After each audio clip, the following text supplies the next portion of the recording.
Luciano Lamberti nació en San Francisco, Córdoba, en 1978. Es licenciado en Letras, escribió poesía, novelas y cuentos. Entre sus obras se encuentran El asesino de chanchos, La masacre de Kruger, Los abetos, San Francisco y este último, Gente que habla dormida. Bienvenido, Luciano. Buenas tardes. Gracias.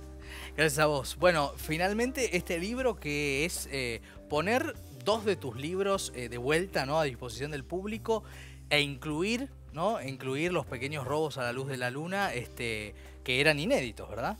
Sí, eran dos libros que yo había publicado hacía mucho y un poco representaban como una evolución que tuve a lo largo de los años.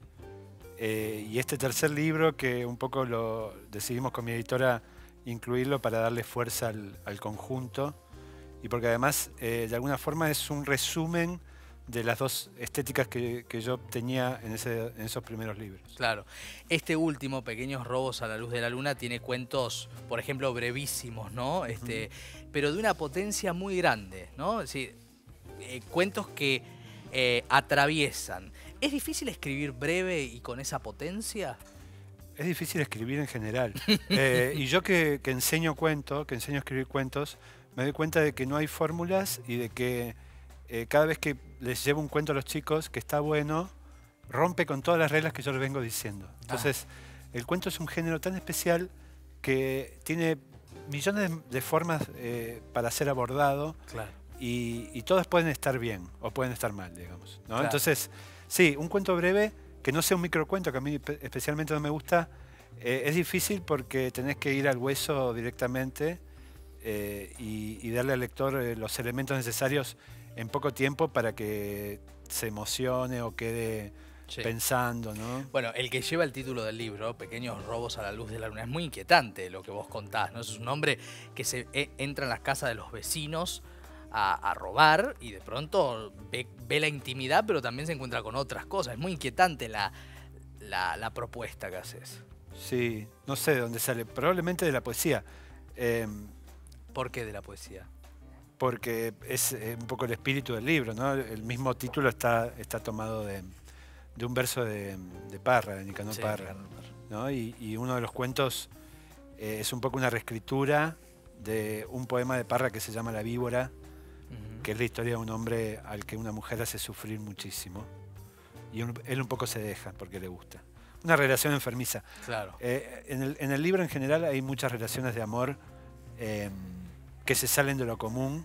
Sí. Pero de lo común, de lo que entendemos como común, que es lo hollywoodense y lo tonto que en la vida real no existe, ¿no? Existe. Es todo mucho más complejo y extraño. Decías, quiero retomar esto que es tan interesante, que encontrás que el cuento tiene una fórmula que puede mutar, ¿no? Que digo, las teorías van cambiando, van rompiendo, ¿no?, las teorías anteriores. ¿Qué define un buen cuento? ¿Lo tenés? Probablemente sea un efecto, que es un efecto de la emoción que pueda llegar a sentir un lector, o de la conmoción, o de la perturbación, ¿no? Para mí un buen cuento nunca te deja indiferente. Claro. Y un buen cuento tiene niveles de impacto, ¿no? El primer impacto es una cosa y después tiene otros niveles de impacto. Entonces,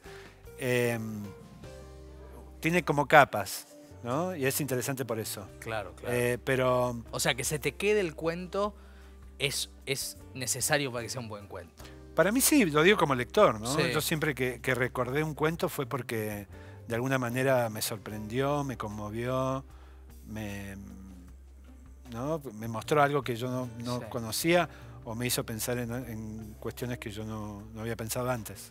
Hay algo sensorial en tus cuentos, ¿no? Hay una cosa física que pasa, ¿no? Hay emociones que trascienden la palabra, debe ser el objetivo, ¿no? Pero es algo muy, muy potente de tu literatura.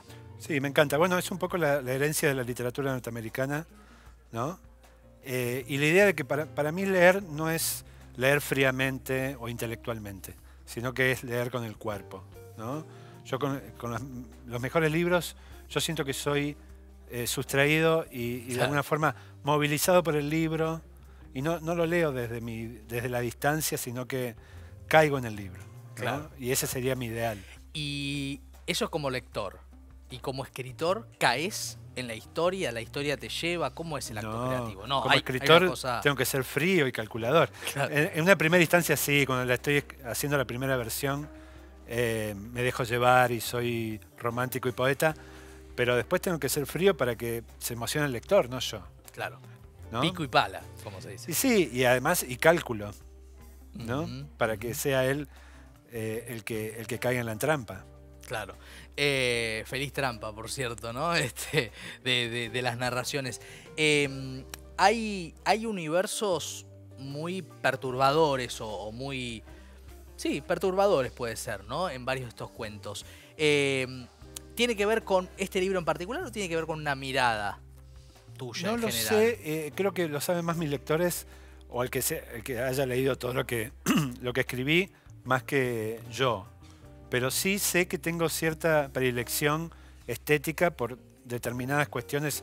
Vos recién hablabas de Shakespeare y en Shakespeare la fealdad es, digamos, algo que es trabajado estéticamente. Sí, Ricardo III, ¿no? Sí, no, en general, ¿no? Como la Macbeth y la basura, la oscuridad. Y ese costado yo lo tengo y siempre voy hacia eso, aunque me gustaría no ser un buen ciudadano, pero siempre voy hacia la oscuridad y no lo puedo evitar y probablemente sea una marca de estilo. Y con la literatura argentina, yo no sé por qué se me viene Roberto Arlt, pero hay algo, quizás con otra, pero hay algo de Arlt en tu obra, ¿no? Sí, Arlt es buenísimo, qué sé yo, pero él trabaja sobre todo la cuestión de los márgenes, que yo por ahí no trabajo tanto, ¿no? Sí, pero como las emociones de lo artiano quizás sí, ¿no? Probablemente, sí, bueno, es un escritor que está completamente entregado, ¿no? Es uno de los grandes, de los realmente grandes. Sí. Que es casi un visionario, casi... Sí. Toda una dimensión metafísica, esotérica. Completamente, pero además escribió de modo salvaje cosas que sirvieron para representar el espíritu de los tiempos, que eso no es nada fácil. No cualquiera. No cualquiera. ¿Y cuál es la detección o el síntoma o el aspecto que vos rescatás cuando lees un cuento para decir está terminado, el cuento está? Nunca está terminado, es lo que trato de enseñar.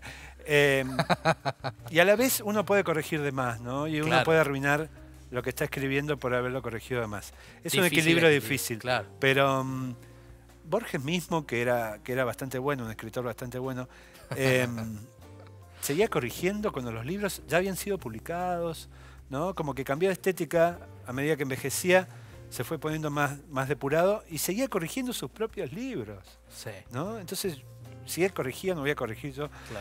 Yo trato de hacerlo lo mejor que puedo hasta que el libro ya me lo sacan de las manos, digamos, pero la corrección siempre es muy frágil, la literatura, que es lo que no tienen otras artes, qué sé yo, ¿no? La música, ponele. Pero la literatura siempre podés hacerlo mejor. Esa es la impresión. Bueno, recomiendo mucho. La verdad que es, yo diría, un conjunto de sensaciones muy interesantes y muy buenos cuentos, que es lo que uno agradece siempre, ¿no? Que se encuentra. Y para estos tiempos, de pronto, donde cierto público dice, una novela no me meto, la potencia en la brevedad de muchos de los cuentos de Luciano Lamberti es para saludar y para agradecer. Así que muchas gracias. Para antes de dormir, se leen un cuentito y se van a dormir felices. No, depende cuál, ¿no? Porque algunos son perturbadores. Gracias, Luciano.